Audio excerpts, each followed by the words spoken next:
E aí, meus amiguinhos, tudo tranquilo com vocês? Esse daqui é uma entradinha para você entender o que você está assistindo durante essa semana e as próximas. Então, a gente vai estar fazendo uma reprise de várias e várias lives que nós já fizemos sobre a prova do Revalida. Vamos fazer live sobre as provas, resolvendo as provas de 2022, 2021, 2020. Todas elas vão estar disponíveis para vocês aí ao vivo. Então, você pode assistir ao vivo todos os dias. Os horários das lives são às 8 horas da manhã lá no Instagram, ao meio-dia, às 17 horas e às 20 horas aqui no YouTube. Você pode assistir todo esse conteúdo ao vivo. Não se esquece de marcar aí no horário para você assistir as lives. Beleza? Agora eu deixo vocês aqui com uma reprise de uma live que a gente já fez. E não se esqueça de curtir, compartilhar, se inscrever no canal e deixar aqui o seu comentário, porque todas essas coisas ajudam na divulgação do vídeo. Papai do céu abençoe todos vocês e boa live para vocês. Vou aumentar aqui a tela e vamos, sem mais delongas, já começar com as nossas perguntas. Vamos lá. 61, né? Até a 70. 61. Um homem com 34 anos de idade, sem antecedentes patológicos prévios, procurou ontem uma unidade básica de saúde porque vem evoluindo nos últimos 4 meses com queixas de poliúria, polidipsia e perda ponderal de cerca de 7 quilos nesse período. Há 2 meses realizou exames complementares que evidenciaram glicemia de jejum de 348. Bem alto, né? Nega história de diabetes na família. Desde então, vem em uso de doses crescentes de metformina e de glibenclamida, atualmente com 1.700 miligramas por dia de metformina e 10 miligramas por dia de glibenclamida, respectivamente. As auscultas cardíaca e pulmonar são normais, refere persistência dos sintomas, e os exames complementares escolhidos hoje revelaram glicemia de jejum 296, glicemia 2 horas após o café da manhã 412, hemoglobina glicada de 10,1, e ao exame físico o paciente mostra-se desidratado, corado, pressão arterial de 110/75, circunferência abdominal de 92, índice de massa corporal de 23,3, peso de 60. Além de referenciar para o especialista, a conduta adequada para esse paciente é. Então vamos lá, vamos comentar algumas coisas em relação a essa questão da diabetes. A meta terapêutica do paciente diabético é a hemoglobina glicada menor do que 7 ou 7,5, depende de onde você for ler aí, se é mais antigo, se é mais novo. Né? Então, menor do que 7, 7,5 é a meta terapêutica. E a glicemia em jejum, menor do que 140 ou 130. Menor do que 140, 130, 140 é o ideal aí da glicemia em jejum. Certo? Essas são as metas. Não quer dizer que você vai alcançar essas metas. Certo? A meta não é ficar com a glicemia normal, como se fosse de um paciente sem diabetes. A meta é um pouquinho acima. Certo? O que acontece? Quando nós estamos em tratamento, usamos inicialmente a metformina e podemos associar a outras drogas. A glibenclamida, a sulfonilureias, elas são utilizadas muito pelo SUS, né? No SUS tem as sulfonilureias, a glibenclamida, por exemplo, elas são utilizadas em associação com a metformina. O que acontece? Quando o paciente não atinge a meta, mesmo com a associação dessas duas drogas, pode-se acrescentar, junto com as duas drogas, certo? A insulina. O que acontece? Rafael, pode colocar metformina, glibenclamida e insulina? Pode sim. Se tiver entre 7,5 e 8 ou 9 de hemoglobina glicada, menor do que 200 e pouco de glicemia em jejum, a gente pode tentar associar a insulina a essas duas drogas. O que acontece? Se o paciente já se trata com glibenclamida há muito tempo, então possivelmente essa glibenclamida já não está mais fazendo tanto efeito. Então, em alguns casos, a metformina se associa à insulina e se retira a glibenclamida, certo? Mas não é errado deixar a glibenclamida também. Não quer dizer que você tem que tirar, certo? Inclusive, eu estava vendo as recomendações do Ministério da Saúde e ele diz assim, ó. Ele diz assim, a recomendação é o seguinte, ó. Em pacientes já em terapia com metformina, em dose plena e mudança de estilo de vida e controle glicêmico inadequado, a introdução de insulina é preferível quando os pacientes possuem hemoglobina glicada muito distante do alvo, maior do que 9 e 10, ou apresentam sintomas relacionados à hiperglicemia. Para aqueles com hemoglobina glicada mais próxima da meta terapêutica, é preferível a introdução de uma sulfonilureia, certo? Aí, o protocolo do tratamento de diabetes, ele diz assim, ó, já outro protocolo, né? Ele diz assim, ó, a insulina pode ser combinada com uma ou duas drogas hipoglicemiantes orais. A combinação mais usada é sulfonilureia, metformina e insulina NPH ou lenta. Então, isso que eu falei para vocês. Segundo muitos protocolos, inclusive protocolos do Ministério da Saúde, a gente pode fazer associação, hoje em dia, se sabe que pode ser feita a associação de metformina, glibenclamida e insulina. Pode sim. Aí a gente vai começar com insulina NPH antes de dormir. Eu também posso retirar a glibenclamida quando o paciente é de longa data, porque dose máxima não está fazendo efeito, eu posso fazer só metformina e usar a insulina também. Então o tratamento ele é muito artesanal. É como o tratamento da pressão arterial, ele tem recomendações, certo? Mas nada impede de você fazer metformina, glibenclamina e insulina. Ok. Quando está maior do que 9 de hemoglobina glicada, como é o caso do paciente aqui, e quando está acima de 200, 250 de glicemia em jejum, é preferível ou pode-se fazer a retirada das drogas que estão sendo utilizadas, principalmente se elas estão em doses máximas, eu posso retirar essas drogas e fazer o tratamento somente com insulina. A insulina NPH, mais a insulina rápida, ou então outro esquema de insulina. Então eu posso tirar as drogas e deixar só a insulina. Eu posso fazer isso. Olha o que eu estou dizendo. Eu posso fazer isso, certo? Lembrando que o tratamento da diabetes tipo 2, ele é artesanal. As doses são vistas, são testadas. A quantidade de drogas é como as recomendações da hipertensão arterial. Então, não existe uma recomendação 100%. Cada paciente é cada paciente. Então, eu digo para você o que pode ser feito e agora a gente vai ver as alternativas para a gente ver se fazem sentido dentro das possibilidades. Então, vamos ver aí. Letra A. Aumentar doses de glibenclamida e metformina, adicionar insulina NPH antes de dormir. Então, a gente já está com as doses muito altas de glibenclamida e metformina. E a hemoglobina glicada já está mais do que 9. Então, não faz sentido eu somente aumentar e adicionar a insulina. Nesses casos de hemoglobina glicada muito alta, maior do que 9, o melhor é retirar as drogas e colocar a insulina aí em todos. E outra coisa também, ele não apresenta só a hemoglobina, a glicemia em jejum alta, mas ele também apresenta glicemia após a refeição alta também, ó. Glicemia 2 horas após o café de 412. Então, eu tenho o bom também é adicionar uma insulina rápida 30 minutos antes das refeições. Entendeu aí? Ele deu esses dados aqui para você visualizar e você prestar mais atenção. Certo, vamos ver. Letra B. Manter as doses de glibenclamida e metformina, adicionar insulina NPH antes do café da manhã e antes do jantar. Não, né? Não. Aqui não faz sentido, né? Letra C. Lembra que tem depois das refeições também tem o nível alto, né? Então teria que colocar uma rápida também. C. Suspender glibenclamina e metformina, adicionar NPH antes do café da manhã e antes de dormir, bem como insulina regular antes das refeições. Perfeito. Resposta letra C. Tá vendo aí? Então a melhor resposta é o que pode ser. Poderia ser de outra forma? Mas a melhor recomendação é essa daqui. Certo? Resposta letra C. Por isso, 61, letra C. É isso aí. 62. Entendeu aí, meu amiguinho?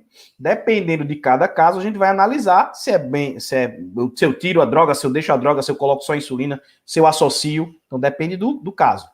62. Um homem com 55 anos de idade procura unidade básica de saúde, queixando-se de que há 3 meses apresenta cor amarelada da pele e dos olhos, com coceira e urina muito escura. Ok. Cor amarela. Então tem icterícia, coceira e urina escura. Colúria. Refere piora progressiva dos sintomas há cerca de 25 dias. Sente cansaço progressivo que associa a emagrecimento de 20 quilos nos últimos 6 meses. O cara perdeu 20 quilos em 6 meses. O que você vai pensar? O cara tem um câncer, meu amigo. Uma perda de peso tão grande. Qual é o câncer que causa icterícia? Câncer de pâncreas. De cabeça de pâncreas. Câncer de cabeça de pâncreas causa icterícia. Não é verdade? Então, perda de peso de 20 quilos em 6 meses, a icterícia olha, aí essa coceira, né? Só falta dizer que tem um abaulamento na região anterior do abdômen. Vamos ver aí. Sente cansaço progressivo que se associa a emagrecimento e tal. Eventualmente refere dor em mesogástrio e nas costas, que melhora com antiácidos e jejum. História pregressa de etilismo há mais de 30 anos. Retorna ao OBS após 45 dias da primeira consulta, trazendo ultrassonografia abdominal que evidencia dilatação de vias biliares intra e extrahepáticas. Isso aqui é característico de câncer de pâncreas, né? Porque comprime as vias biliares. A hipótese diagnóstica e a conduta correta são: letra A, hepatite alcoólica? Não. Adenocarcinoma de pâncreas, pode ser a letra B ou a letra C. Pancreatite aguda, não. Então pode ser B ou C. Realização de colangiorressonância magnética? Não, né? Realização de tomografia para poder visualizar, porque o tratamento do câncer de pâncreas, ele depende de saber o que foi atingido. Então a tomografia com contraste vai mostrar para a gente se atingiu os vasos, né? Ou os órgãos peripancreáticos também. Se a disseminação é local, se ela tem metástase, então tudo isso a gente vai ver na tomografia. Resposta letra C. Fácil. Demer. E já fizemos uma questão parecida com essa, né? 63. Um médico de uma emergência pediátrica refere um lactente de 4 meses de idade que apresenta dificuldade respiratória. A mãe refere que a criança vinha apresentando coriza há 3 meses. Ele tem dificuldade respiratória num lactente com 4 meses. Vamos lá. Pode ser pneumonia, pode ser bronquiolite, né? Ele teve uma infecção respiratória alta, coriza há 3 dias, e que há um dia surgiu cansaço progressivo e dificuldade para mamar. Certo. Não houve febre no período. Olha, não teve febre. O lactente, se tivesse pneumonia, teria febre, né? Não há relato de internações anteriores. Ó, nunca foi internado, nunca teve nada parecido com isso. Gestação e parto sem intercorrências ao exame físico. Lactente apresenta-se eutrófico em bom estado geral, corado e hidratado. Frequência respiratória de 43. Tiragem intercostal. A ausculta respiratória demonstra a presença de sibilos difusos. Ó, primeiro episódio de sibilância da vida, eu chamo de bronquiolite. Qual é o tratamento da bronquiolite? É oxigenoterapia. Resposta letra A. Tá vendo? Não preciso nem ver nada, meu amigo. Letra A. Né? Não é isso? Fácil. 63, letra A. Bronquiolite é oxigenoterapia. É isso aí. Mas, Rafael, você não lê a questão toda. Não precisa, meu amiguinho. Você, com pequenos dados, você já vai. Essa questão, para mim, é viajada. Olha, por que ela é viajada? Eu vou responder por exclusão, mas para mim ela é viajada. Um pré-escolar do sexo masculino com 4 anos de idade apresentou massa palpável em mesogástrio esquerdo durante exame médico de rotina. Então, a massa palpável no mesogástrio. Ele tem 4 anos. A mãe nega a história de dor abdominal. Não tem dor abdominal, não teve febre, não tem constipação e refere que há 4 meses a criança vem apresentando distensão abdominal e urina escura. Olha, é um quadro que se arrasta por 4 meses. É um quadro crônico, né? Vamos ver aqui o que é crônico. E não pode ter dor abdominal, febre nem constipação. Olha. Infecção urinária tem dor. E tem febre, se for pielonefrite, né? Para dar uma massa abdominal, infecção urinária não faz muito sentido, né? Parasitose intestinal, poderia ter constipação ou diarreia, poderia ter dor abdominal. Então, ele quer que você exclua isso aqui. Glomerulonefrite. Vamos pensar numa glomerulonefrite na criança. Pode ter por lesões mínimas e pode ter por pós-estreptocócica, né? Tá na faixa etária aí. Mas teria sintomas, febre, dor abdominal, outro sintoma característico. Então, essas 3 aqui não fazem sentido porque não teve dor, não teve febre, não teve constipação. E tá há 4 meses. Lembra que a glomerulonefrite pós-estreptocócica, ela melhora já aí com, no máximo, 8 semanas. Né? Mas bem antes disso daí, ela já melhora. Então, não diz que teve faringite. Então, né? Lesões mínimas não vai ter nenhuma alteração característica, né? E poderia ser também. E não dá a massa em mesogástrio, a glomerulonefrite, né? De lesões mínimas não vai dar massa em mesogástrio. Então, não poderia ser a B, a C e a D. Só poderia ser tumor de Wilms. Por exclusão. Agora, para mim, é uma questão muito viajada. Por quê? O tumor de Wilms, ou nefroblastoma, se não me engano, ele é o tumor renal principal na infância, mas ele é muito raro. Então, para mim, não faz sentido colocar uma patologia tão rara dentro de uma prova de revalidação. Para mim, é viagem um negócio desse. Mas tudo bem. Por exclusão, não seriam as outras. Seria a letra A. E, inclusive, o tumor de Wilms, ele dá dor abdominal. Ele pode dar dor abdominal, sim. Viu? Né? Então, fraco demais. Letra A é resposta. Deixa eu ver aqui, 64. Letra A, isso aí. Fácil. Foi fácil, não. Essa daí foi fácil porque teve exclusão. Mas, vamos lá. Questão 65. Uma mulher de 31 anos de idade, auxiliar de cozinha, comparece à unidade básica de saúde, necessitando de ajuda para solicitar o auxílio-doença ao Instituto Nacional de Seguridade Social, INSS. Informa que há 3 dias fraturou o ombro direito, no trabalho, quando escorregou no piso que estava lavando e caiu sobre o referido braço. Na UPA, seu braço e ombro foram imobilizados, a empresa em que trabalha negou a emissão da comunicação de acidente de trabalho, por julgar que o acidente ocorreu por negligência da paciente. Com base nessas informações, o médico que atua na atenção primária da saúde, o que é que a gente deve fazer? Vamos ver o que não deve fazer. Não poderá emitir atestado médico. Que conversa é essa? A gente pode sim dar um atestado para paciente de até 15 dias. Então, letra A está errada. Poderá emitir atestado médico para concessão de benefícios previdenciários e deverá fazê-la após o exame direto da paciente. Tá certo, letra B tá certo. Letra C. Poderá emitir a CAT e o atestado médico para concessão de benefícios previdenciários, que deverão ser completamente acatados pelo médico perito do INSS. Eita, nada a ver da... A letra C não faz sentido, né? Ó, isso aqui, deverão ser completamente acatados pelo médico perito do INSS.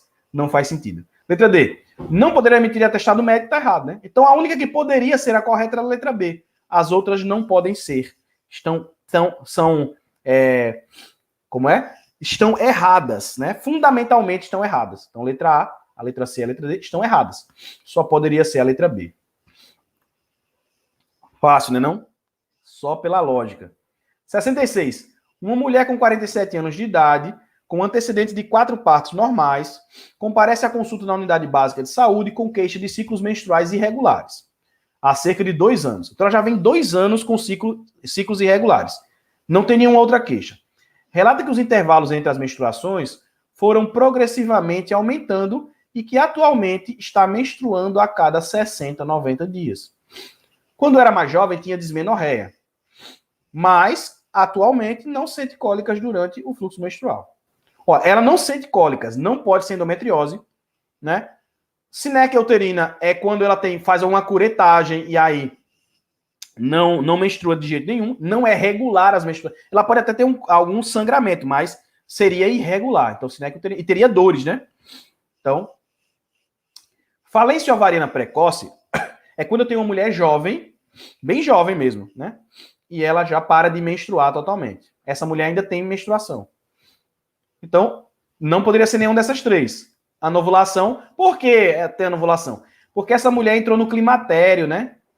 Climatério. Aí o que acontece?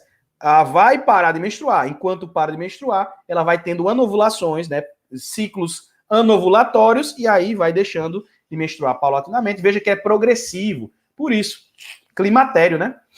Então, anovulação, resposta letra A. Fácil, meu amiguinho. Fácil, hein? Eita, mamão com açúcar. 67. Um homem com 35 anos de idade, etilista há 20 anos, procura a unidade básica de saúde com queixa de dor moderada em hipocôndrio direito. Febre, não aferida, calafrios há 15 dias. Tem febre, uma patologia possivelmente infecciosa, né? Com calafrios há 15 dias. Não é isso? Então, ele é etilista, mas ele tem febre de 38 graus. O fígado está aumentado e dor, a palpação abdominal e hipocôndrio direito gera justamente na área do fígado. Uma imagem de ultrassonografia abdominal é mostrada abaixo. O diagnóstico correto e o próximo passo na conduta em relação a esse paciente são cirrose alcoólica. Vamos ver aqui, ó. Você está vendo fibrose? Aqui é o hepático. Está vendo fibrose? Para dizer que esse paciente tem cirrose? Não, né? Então não seria cirrose. Litíases intrahepáticas. Você está vendo algum cálculo, alguma imagem de algum cálculo aqui? Não, né? Então, não é litíase. Hepatite alcoólica. Ele é etilista há 20 anos. Não estou vendo nenhum sinal de hepatite alcoólica. E não daria essa febre, né? Agora, abscesso hepático daria febre e é justamente a imagem que estamos vendo aqui. Um abscesso. Então, a letra D é a resposta certa. O paciente deve ser encaminhado para a drenagem do abscesso o mais rapidamente possível. Então, é por isso que esse que ele tem dor, tem febre, tem tudo. Resposta letra D. 67, letra D. Eita, menino, mas... Ah, tá fácil, viu? Essas aqui, olha. O que é isso aqui? Lesão única nos lábios aqui, na vulva. Aí ela diz assim, ó. 25 anos, refere aparecimento há 10 dias, ou apareceu há 10 dias. Olha, lesão única. Úlcera única. Isso aí, sífilis, né? Grita sífilis pra gente. Vamos lá. Relata a relação sexual desprotegida há 30 dias, ok. Doença sexual, infecção sexualmente transmissível, negador ou febre, não teve. Observa-se lesão única ulcerada, de bordas endurecidas, beleza. Negador, não tem dor. Então, é indolor a lesão.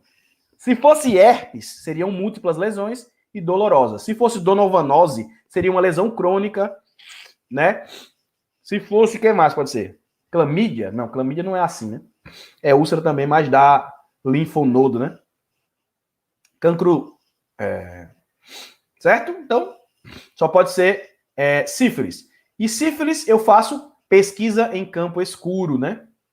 É sífilis primária. O método de Gram, isso aqui é uma bactéria. Não faz sentido, a letra A tá errado, né? Pesquisa de bacteriológico a fresco. Vou fazer o bacteriológico a fresco? Não, né? Vou ver aqui, né? O agente etiológico da sífilis. Treponema pallidum, que é uma bactéria. Mas por campo escuro, né? Secreção da lesão, não. Campo escuro. Resposta, letra B, né? 68, letra B. Fácil, viu? Eita, meu Deus. Tá vendo aí, olha, que é muito fácil. Não, meu amiguinho. Olha, é muito fácil. Tava vendo aqui, tô catalogando as questões agora para montar os próximos simulados, né? Vou fazer mais aulas do curso, fazer um simulado, fazer um monte de coisa. Então tô catalogando, fazendo aí bem mastigado as questões. Tô fazendo agora, né, os vídeos, a gente tá fazendo os vídeos comentados que vão servir para comentário de todas as questões já atualizados, né? Então, vai estar tudo atualizado. Aí o que acontece? Meu amigo, quando você começa a analisar as provas, quais são os temas que são perguntados? Tem prova que pergunta vulvovaginites e cervicites em 3 questões, pô. 3 questões. Hexantemática. 3 questões de hexantemática. Na mesma prova, o cara pergunta 3 questões de hexantemáticas. O cara pergunta 3 procedimentos. O cara pergunta... Aí, meu amigo. Abdômen agudo. Oxe, 3 abdômen agudo inflamatório. Pancreatite, apendicite e colecistite. Na mesma prova, né? Aí pergunta um obstrutivo, pergunta hemorragia digestiva. É sempre a mesma coisa. Não tem segredo nenhum. Os caras não tem o que inventar. Os temas de revalida são sempre iguais. Então, revisa as provas. A melhor dica que eu posso dar para você é revisar, fazer as provas, porque vai ser fundamental. Se você não está fazendo as provas ainda, meu amigo, não sei o que você está fazendo. Vá fazer as provas. Miserável. Vamos lá. 69. Uma mulher com 44 anos de idade procurando unidade básica de saúde com queixas de diminuição do apetite, insônia terminal e fraqueza. Relata que as queixas tiveram início há 2 meses e são diárias. Embora em alguns momentos consiga se sentir bem, informa pouca concentração no trabalho e não apresenta mais interesse em cuidar de sua primeira e única filha. Olha que coisa estranha, né? O paciente é jovem. Olha as queixas dela. Diminuição do apetite, critério menor de depressão. Insônia, critério menor. Fraqueza, critério menor. Ó, há 2 meses, o tempo está adequado. Ó, embora os sintomas são diários. Pouca concentração, mais um critério menor. Perda do interesse para coisas que eram prazerosas, né? Na única filha, ó. Cuidar da filha, a mulher perdeu interesse. Isso aqui é depressão, né? A filha tem 9 meses, então faz 2 meses, mas a filha tem 9 meses, certo? Relata ainda fazer uso de 2 taças de vinho nos finais de semana. Paralelamente não tem se relacionado bem com o marido desde que sua filha nasceu. Falta muito ao trabalho e tem deixado a filha sob cuidado da mãe. Ação alternativa com a hipótese diagnóstica. Transtorno depressivo orgânico. Depressão pós-parto, não, porque aí depressão pós-parto é logo após o parto. Umas 2 semanas depois do parto. Então, não é depressão pós-parto. Já tem 9 meses a criança. Transtorno de ajustamento. Reação depressiva breve, não. Isso não. Episódio depressivo, né? Depressão maior. Prescrever inibidor seletivo da recaptação de serotonina. Resposta letra C. Fácil. Eita, meu Deus. 70. No mesmo turno de trabalho na unidade básica de saúde, o médico atende 2 pacientes com quadro de diarreia aguda após terem consumido um prato à base de mariscos no mesmo restaurante. O quadro clínico em ambos foi de cólicas abdominais, febre e episódios de diarreia com muco e sangue. Uma diarreia. Olha, qual é a intoxicação alimentar? É um quadro agudo que gera uma diarreia inflamatória, né? Vamos ver aí. Botulismo? Não, né? Shigellose, como é que fala em português? Shigellose, em espanhol era shigellose. Colibacilose, não sei nem que bexiga é isso. Giardíase, não, né? Então, shigella. Resposta letra B, fácil. Olha, eu vou dar aqui agora as últimas dicas, né? Eu vou falar isso mais algumas vezes, mas eu quero dar. Não saia da live agora, que eu vou dar dicas importantes. Olha, o que foi que eu percebi? Com a experiência da prova prática? Eu estava estudando para a prova prática, aí percebi um montão de coisa que me abriu a cabeça para a prova objetiva.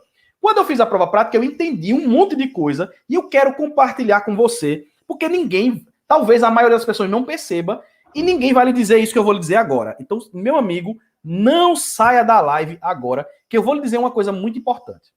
Olha, primeiro eu vou dizer em relação à prova prática para poder dizer como foi que eu cheguei na prova objetiva e discursiva. Olha, a prova prática, quando eu estava fazendo, eu percebi que os mesmos temas perguntados na prova objetiva e discursiva eram os temas perguntados na prova prática. Importante.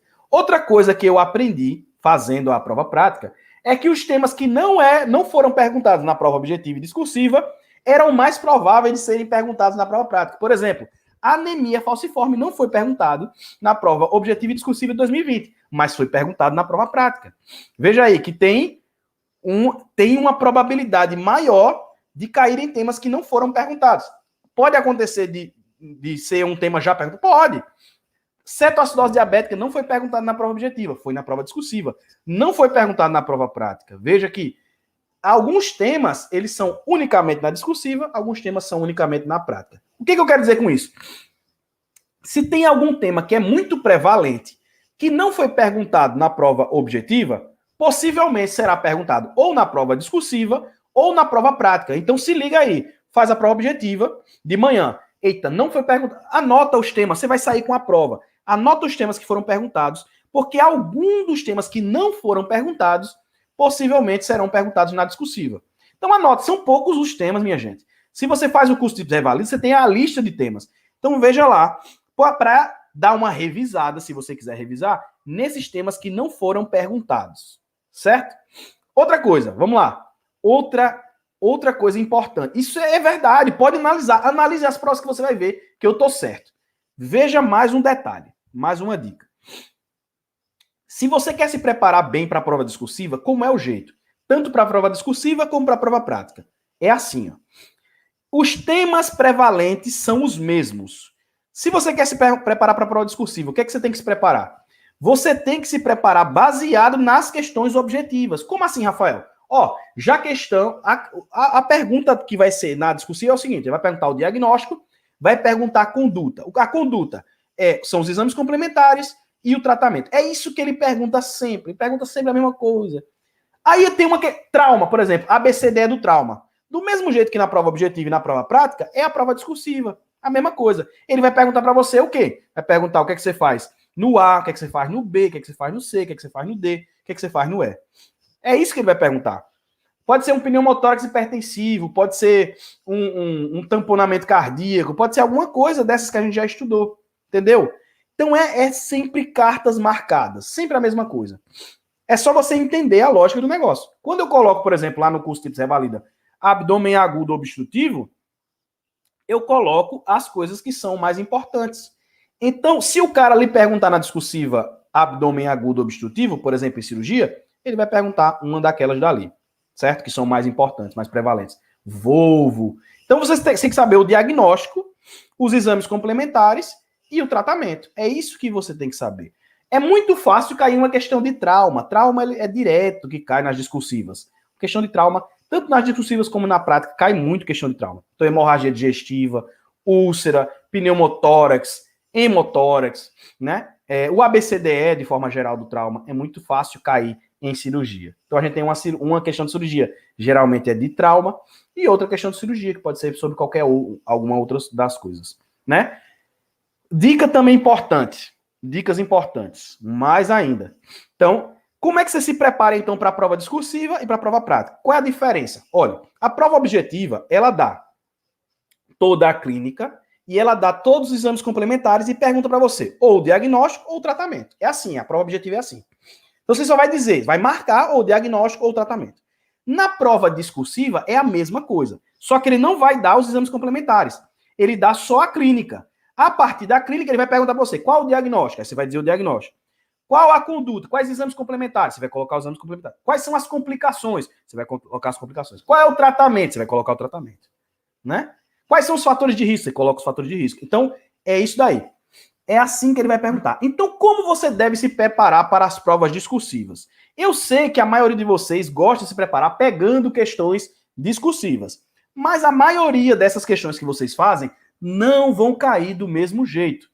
Então, o que é que você tem que fazer? Você tem que pegar os mesmos temas que você estuda para a objetiva, você tem que fazer nesse esquema para discursiva. Então, hipertensão arterial sistêmica. Beleza. Como é que eu faço diagnóstico? Qual é a meta terapêutica? Quais são os exames complementares? Qual é o tratamento? É assim. Você vai estudar desse jeito. Ah, certo. Hipertireoidismo. Qual é o diagnóstico? Quais são os sintomas? Então, vou dar o diagnóstico. Qual é o tratamento? Quais são os exames complementares? É assim que você vai estudar. Cetacitose diabética. Como é o diagnóstico? Qual é os exames complementares? Como é o tratamento? Quais são os fatores de risco?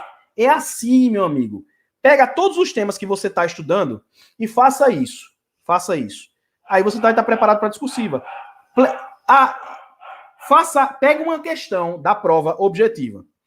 Coloque só a clínica dela. Aí faça a primeira pergunta. Qual o diagnóstico? Responda qual o diagnóstico. Segunda pergunta. Quais os exames complementares? Responda quais são os exames complementares. Terceira pergunta. Qual é o tratamento? Responda qual é o tratamento. Com as provas objetivas. Pega as provas objetivas de Revalida e faz isso. Pega as provas discursivas, você vai ver que sempre as perguntas são as mesmas. Quais são os temas que fogem a esse padrão? Violência sexual, maus tratos. Ele vai perguntar, se caiu uma questão de maus tratos, ele vai perguntar para você, o que é que você vai fazer? Notificar o conselho tutelar. Ele já perguntou, e se não tiver conselho tutelar? A vara da infância e juventude, você notifica. Violência doméstica. Né? Também é um tema que foge. Estupro, aborto, né? Protocolo Spikes, né? O protocolo Spikes, que é um tema que foge também. Que aí você vai falar, descrever o protocolo Spikes. O trauma, né? Cirurgia, geralmente a parte de trauma foge a essa questão, que você vai falar do ABCD do trauma. Então é isso daí. Você entendeu a lógica que você tem que fazer? Você tem que se preparar dessa forma. Você ainda tem tempo de fazer isso. Os temas não estão fresquinhos, você não estudou tudo, já não revisou? Então pega agora tema por tema. No próximo curso de Revalida, né? O 3.0 que a gente vai fazer lá, que vai ser outro curso totalmente diferente, o curso de discursivas que eu faço vai ser assim. Eu vou pegar todos os temas e vou criar questões. Eu não vou me basear somente nas questões já resolvidas. Eu vou criar novas questões. No padrão INEP, né? Porque o padrão INEP é diferente. Então é a dica para você aí. Você pode fazer já desde já. Você está se preparando agora? Então faça isso. Vai ser assim. Não vai ter nenhuma novidade. O exame vai ser assim. Faça as provas anteriores do INEP e estude desse jeito que eu estou dizendo e com certeza você vai aprovar fácil. Se alguém tivesse me dito isso, eu tinha tirado 10. Mas ninguém me disse isso. Ninguém me deu essa dica. Quando você chegar na prova prática, você vai fazer a mesma coisa. Nunca caiu leucemia. Caiu agora, leucemia. Nunca caiu anemia falciforme, caiu agora. Mas eu pergunto para você, leucemia e anemias falciforme são temas que caem na objetiva? São. Não são temas diferentes, não. São os mesmos temas. Agora, nunca tinha caído na prova prática. E caiu agora, né? Quais os principais temas, na sua opinião? Meu amigo, tem um monte, viu? LN tem um monte de tema. Se você for ver aqui, se você for ver as lives que a gente faz, todas elas a gente faz. Os temas principais. Os que se repetem são os principais. Certo, meus amiguinhos? Hipertensão, taquiarritmias, artrite reumatoide, hipotireoidismo, hipertireoidismo. Então, trauma, pneumotórax, hemotórax. Aí, que mais? Maus tratos, violência doméstica, vulvovagina cervicite. Tem milhares de temas. Milhares não, né? Tem uma quantidade limitada. Beleza, meus amiguinhos? Então, só vê aí e nos vemos aí na nossa próxima live. Se você gostou da live, escreva aí hashtag LiveTop. Se você ainda não escreveu, nos vemos aí na nossa próxima live. Se você é um eremita, meu amigo, um cara trancado numa caverna, só estudando, escreva aí hashtag eremita. Amanhã, às 8 horas, teremos nossa última live do Projeto 8 em Ponto da semana. Na semana que vem não teremos Projeto 8 em Ponto, não teremos live às 8 horas da manhã no Instagram.